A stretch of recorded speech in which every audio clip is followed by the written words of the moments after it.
Bonjour à tous, c'est Adèle pour la chaîne Jolie d'Épée. Je vous retrouve aujourd'hui pour vous proposer un nouveau sale. Et oui, je sais que nous avons déjà plusieurs stitch along en cours, mais j'avais envie de vous en proposer un nouveau qui est assez différent. J'ai totalement craqué pour la grille que je vais vous proposer. J'étais d'ailleurs en train de réfléchir à quel fil j'allais utiliser, quelle toile j'allais utiliser, quelle appropriation du modèle j'allais me faire, quand je me suis dit mais pourquoi ne pas leur proposer de broder ce modèle avec moi. J'adore honnêtement broder des modèles avec vous, je trouve ça vraiment très très chouette. Alors je sais que vous n'allez pas participer à tous les sales que je vous propose, tout simplement parce que tous les sales ne vont pas vous convenir, tous les modèles ne vont pas vous plaire, vous n'avez pas forcément le budget ou le matériel nécessaire pour chacun des sales, mais c'est très sympa de voir que certaines personnes craquent pour tel ou tel modèle et ça me permet de broder avec vous et ça vraiment j'adore. Actuellement en salle en cours, nous avons le sale Quaker de la brodeuse, le sale 4 saisons de Caroline Manning et le sale 9 cases de Caroline Manning. Le sale Garden de Duran Jones va se terminer, mais il va être remplacé par un autre dont je vais vous parler à la fin du mois, qui va être de la même créatrice sur le même thème jardin et fleurs, donc ça va vraiment être très sympa, mais celui-ci j'avais vraiment envie de vous le proposer. C'est un modèle gratuit sur lequel j'ai totalement craqué et je commençais à réfléchir au fil que j'allais utiliser, à la toile que j'allais utiliser, quand je me suis dit mais pourquoi ne pas leur proposer de le broder avec moi. Alors il s'agit d'un modèle de Noël, certes on est très très loin de Noël, mais si on veut que ce projet-là soit terminé pour Noël, il faut le commencer un peu en amont. Si on le commence maintenant, on peut raisonnablement espérer l'avoir terminé pour Noël sans se mettre une pression de dingue, sans avoir un objectif de dingue tous les mois, donc c'est vraiment parfait et je pense que c'est un modèle qui se brode très très très bien. C'est un modèle que vous allez pouvoir intégrer dans Pattern Keeper sans le moindre problème ou travailler sur fiche papier également sans problème si vous préférez. Il s'agit donc d'un modèle gratuit qui est proposé par Artessi, qui est celui-ci, ce Merry Christmas Sampler. Je le trouve juste superbe. J'aime beaucoup ce modèle. On a un côté très chaleureux dans ce modèle-là. Ça fait vraiment penser aux jacquards de Noël, des pulls de Noël. Il y a un petit côté un petit peu scandinave aussi, très cocooning dans ce modèle-ci. J'aime vraiment beaucoup. Les points forts pour moi de ce modèle, c'est qu'il est en 2 couleurs, voire 3, puisqu'il y a du bleu-gris, du rouge et ils ajoutent également une touche de blanc. Vous voyez la bordure ici, ici et ici en rouge. Eux brodent les croix, les petites croix blanches, ils utilisent du fil blanc et ils le brodent. Moi personnellement, tout ce qui est blanc, je vais l'éliminer puisqu'il est vraiment dans ces 3 endroits-là. Je vais l'éliminer, je vais préférer avoir un effet de dentelle. Le rouge va ressortir, le volume des croix va ressortir sur la toile et je trouve que ce serait beaucoup plus joli. Donc du coup, en enlevant une couleur, c'est encore mieux, ça fait encore moins de croix à broder, mais je trouve ce modèle très sympa. C'est un modèle qui fait 120 par 164 croix, donc on est sur une taille raisonnable. Si on le brode en 5,5, il va faire 23 par 30 cm, nous dit le modèle. Si on le brode en 7 points, donc en 18 comptes, on est sur du 18 par 24 cm, ce qui est ni trop grand ni trop petit. Je pense qu'on peut assez facilement dénicher un petit bout de toile chez soi pour le broder sans trop de problèmes. L'avantage aussi de ce patron, c'est qu'il se brode uniquement en croix pleine, donc il est tout à fait débutant friendly, donc ça c'est vraiment tip top. Où obtenir ce patron? Eh bien c'est un modèle qui est gratuit sur le groupe Facebook de Artessi. Je vous mettrai le lien de leur groupe Facebook dans la barre de description. Il vous suffit de demander à rejoindre le groupe et vous allez voir dans leurs albums photos, vous avez un album qui s'appelle Modèle gratuit Facebook ou Free for Facebook, enfin quelque chose comme ça. Et là, vous allez avoir des dizaines de modèles gratuits. Donc des dizaines d'images qui ont été travaillées pour être brodées en point de croix, donc ils sont gratuits. Vous pouvez regarder tous ces modèles-là. Et ce que je vous conseille, c'est de prendre un papier et un crayon et de noter le titre exact des photos, des modèles qui vous intéressent. Ensuite, il faudra aller dans Fichier. Et là, il va falloir vous passer toute la liste des fichiers pour trouver le modèle dont vous avez ce que vous avez envie de broder. Alors certains modèles vous sont même proposés en plusieurs tailles, c'est-à-dire en petit et en grand. Donc n'hésitez pas à télécharger les deux fichiers pour voir l'aperçu, qu'est-ce que ça va donner, s'il est plus en plus petit ou en plus grand. Donc c'est vraiment très très chouette, il y a vraiment beaucoup de modèles. Si vous aviez envie d'essayer une couverture totale, mais par exemple que les HAED ne vous plaisaient pas, n'hésitez pas à regarder du côté d'Artessi. Ils ont un catalogue qui est très différent de celui d'Even & Earth Design, et ils ont un catalogue qui est vraiment très très riche avec beaucoup de choses. Si vous aimez beaucoup les beaux paysages, que vous aimez les animaux, vous allez vraiment trouver votre bonheur.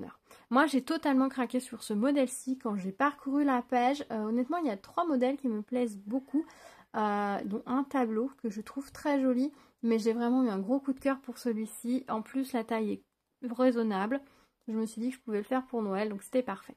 Donc ça c'est la première façon d'accéder à ce modèle, c'est en passant par le groupe Facebook.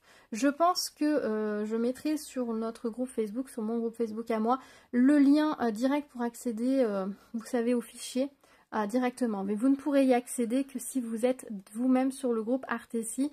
Entre le moment où j'ai fait la demande et le moment où j'ai été acceptée, je crois qu'il y a eu un petit peu de délai, donc vous inquiétez pas si des fois ça met un petit peu de temps. L'autre possibilité pour les personnes qui n'ont pas Facebook, qui ne souhaitent pas utiliser Facebook, vous pouvez également l'obtenir sur leur site internet. Je vous mettrai le lien dans la barre de description. Ils ont une catégorie qui s'appelle Facebook que je vous dise exactement le nom, Facebook Group Patterns, et là vous allez pouvoir l'obtenir pour 1,56 $. Là il va être payant, je pense que c'est les frais de maintenance du site. Ou alors il se rémunère légèrement dessus, c'est possible aussi, hein, puisque ça demande beaucoup de travail, mine de rien, la conversion de modèle en patron. Donc vous pouvez également l'obtenir sur le site en version PDF, ou si vous le souhaitez qu'il vous l'envoie en version papier, vous pouvez également l'obtenir pour 4,76 $. Là, c'est vous qui voyez. Moi, je l'ai récupéré sur le groupe Facebook et j'ai pas eu de soucis. Mais pour les personnes qui ne veulent pas utiliser Facebook ou qui voudraient soutenir la marque, vous pouvez tout simplement passer par leur site et donc l'avoir pour 1,56 $, ce qui, je trouve, est très raisonnable. Je vous avoue que j'ai repéré plusieurs modèles chez eux, donc quand j'aurai avancé un peu mes couvertures totales, je pense que je vais craquer chez eux parce que ça m'a l'air vraiment très très bien. Ce patron est compatible Pattern Keeper, il est très lisible, donc que vous utilisiez Pattern Keeper ou vous ayez envie de l'imprimer, vous n'aurez aucun problème pour le suivre, c'est vraiment très simple. On est sur un modèle qui est très simple à suivre puisque vous n'avez que 2 couleurs, vous n'aurez pas de problème de confetti, etc. Donc c'est un modèle qui va se broder très vite et c'est aussi pour ça que je me permets de vous le proposer, c'est parce que ça va être un modèle qui va facilement se faire.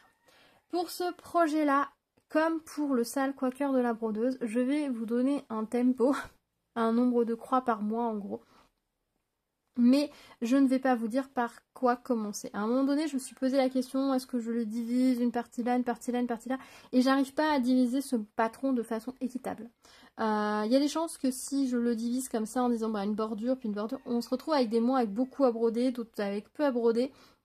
Donc j'ai dit, je laisse tomber.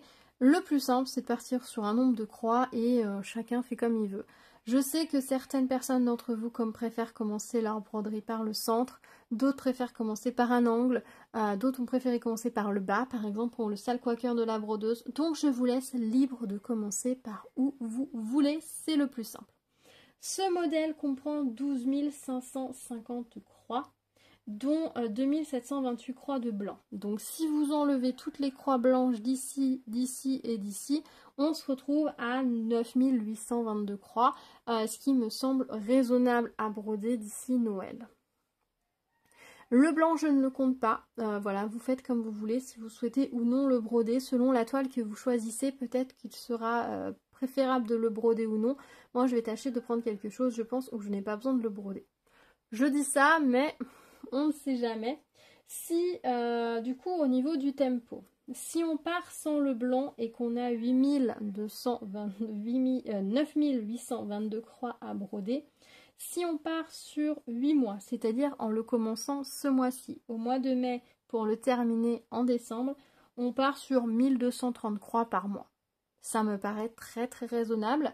Si vous souhaitez le commencer qu'au mois de juin, on partirait sur du 1400 croix par mois, ce qui pareil est très raisonnable. Sachant que là, on a beaucoup de blocs, beaucoup de gros motifs, donc les croix vont très bien s'enchaîner.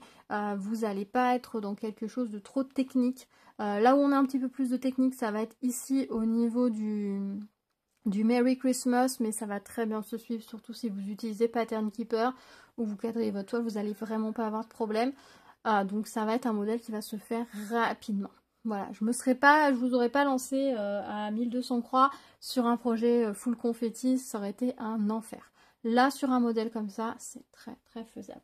Si vous souhaitez broder le blanc également, donc on part sur les 12 550 croix. Sur 8 mois, ça vous fait 1570 croix et sur 7 mois, 1800 croix en gros par mois. Je remettrai tout le descriptif sur le groupe Facebook précisément pour que vous ayez toutes les informations. Donc moi je sais que je vais le commencer ce mois-ci. Ça va être un de mes projets que je vais commencer pour le Mania. Donc je vais partir sur du 1230 croix par mois. Alors bien évidemment c'est un chiffre indicatif, c'est un tempo. C'est-à-dire que si un mois vous brodez 2000 croix, que le mois d'après vous en brodez 1000, il n'y a pas de problème, vous faites comme vous voulez. Si un mois finalement vous en avez fait 500 et que le mois d'après vous rattrapez, c'est vous qui voyez. Si au final vous voyez que vous n'allez pas réussir à le broder avant décembre et que vous le laissez tomber, il n'y a pas de souci. Voilà, moi c'est juste un tempo que je vous donne pour que le projet en gros puisse arriver à sa fin au début décembre. Voilà. Mais si vous avez envie de mettre un gros coup de collier, de partir sur 7 mois en commençant maintenant pour qu'il soit terminé en décembre et de partir sur 1400 croix, c'est possible aussi. Voilà, vous jonglez comme vous voulez. Sur les tempos que je vous donne, c'est juste, voilà, histoire d'avoir un petit rythme et que ce projet avance de mois en mois sans être oublié, tout simplement. Donc voilà pour ce projet-là. Alors moi, ce que j'aime beaucoup dans ce projet-là, c'est qu'il nous le propose en 2 couleurs. Il propose du rouge, du 666 et du bleu grisé, qui est du 336. Mais vous êtes libre d'adapter les couleurs. Vous le faites dans les couleurs que vous voulez. Alors moi, j'avoue que ces couleurs-là, c'est ce mélange de blanc, de bleu grisé et de rouge me plaît énormément. Mais comme je dis que j'ai brodé le quaker de la brodeuse dans un bleu qui est assez proche de la couleur qui était demandée, je me dis que je vais peut-être essayer de m'approprier un peu plus le patron et de changer les couleurs. À vous de voir, si vous aimez quelque chose de plus rouge et vert, vous pouvez le faire en rouge et vert. Si vous avez envie d'aller sur quelque chose de plus moderne, par exemple de le broder en noir et blanc sur une toile rouge, vous pouvez aussi. Vous pouvez tout à fait d'ailleurs utiliser une toile rouge pour le broder et faire par exemple en blanc et en vert dessus. Voilà, n'hésitez pas, appropriez-vous le motif. Si par exemple vous aviez brodé le Xal Cozy Winter l'année dernière qui avait proposé Fabi de un petit fil et que vous aviez choisi la palette de couleurs dans les tons de mauve, eh bien n'hésitez pas à réutiliser la même palette pour ce motif-là. Ça va vous permettre de pouvoir mettre vos 2 broderies ensemble, même si le style, le design est très différent, le dessin est très différent, vu qu'ils seront dans la même palette de couleurs, ça marchera très bien dans la décoration.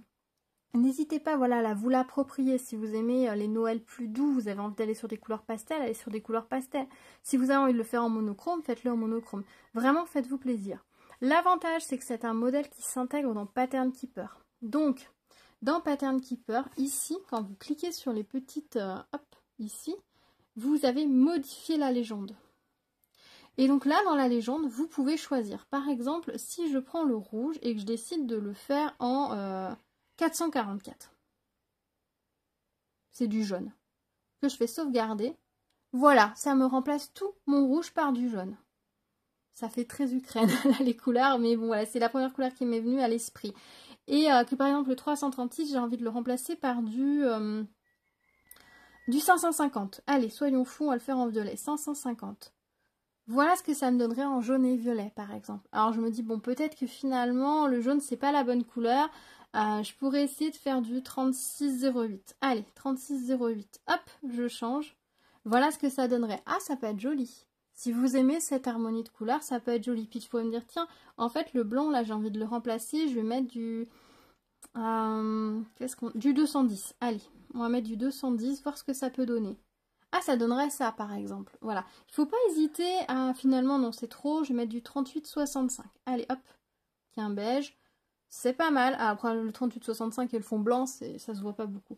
Mais voilà, faut pas hésiter à, sur Pattern Keeper, à aller voir, à modifier certaines couleurs, voir ce que ça peut donner par rapport à votre palette de couleurs, les couleurs que vous aimeriez avoir pour faire un... Non, 166. Pour faire un aperçu un peu de ce que va pouvoir donner votre projet par rapport aux couleurs que vous allez choisir. Donc ça, c'est vraiment très très chouette. Une fois que vous avez modifié votre légende, vous revenez et ça s'ouvrira avec les modifications que vous avez fait. Là, j'ai remis les couleurs d'origine, mais voilà. Donc ça, c'est vraiment quelque chose que je trouve très très bien dans Pattern Keeper, c'est de pouvoir faire ça, de pouvoir modifier, d'avoir déjà une idée de ce que ça va pouvoir donner. Donc voilà. Donc voilà pour ce nouveau sale, ce nouveau projet que j'ai envie de broder avec vous. Je sais pas encore sur quoi je vais le broder. J'ai pas mal de toiles, j'ai des toiles colorées, donc peut-être que je vais essayer de partir sur quelque chose un peu différent, un peu original. Mais en même temps, c'est vrai que moi, les modèles que j'ai, ils sont plutôt dans ces couleurs-là, quoi, dans des verts, dans des rouges, des verts clairs, des rouges foncés. Donc peut-être que je vais rester sur cette gamme de couleurs.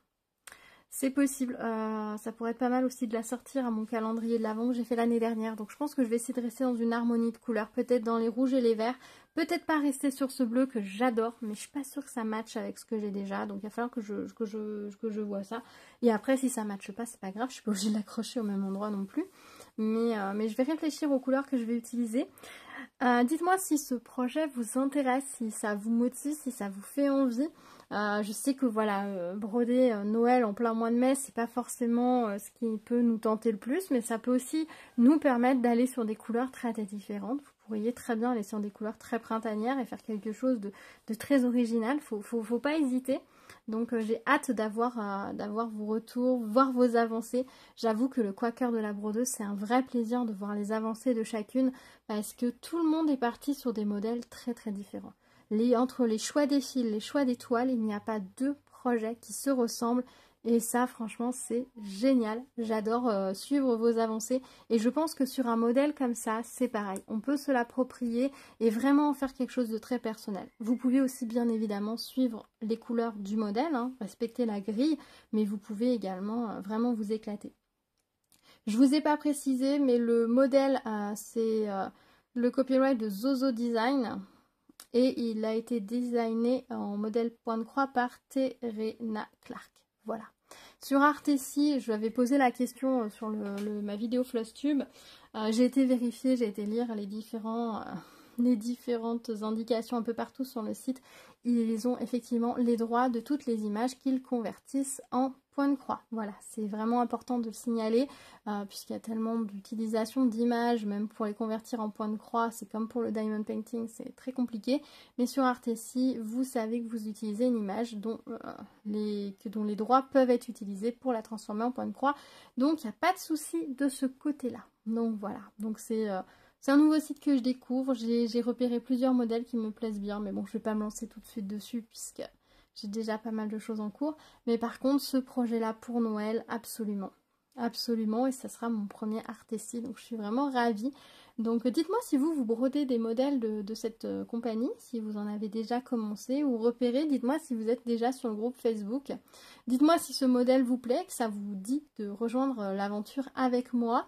Je vous remets bien évidemment le groupe de mon Facebook aussi pour que vous puissiez me rejoindre qui s'appelle Point de Croix et Blackwork avec Adèle Jolie d'épée. Donc n'hésitez pas à venir nous rejoindre, même si vous ne participez pas aux salles, mais juste pour voir l'avancée des copinotes, et ben faut pas hésiter, ce sera avec grand plaisir.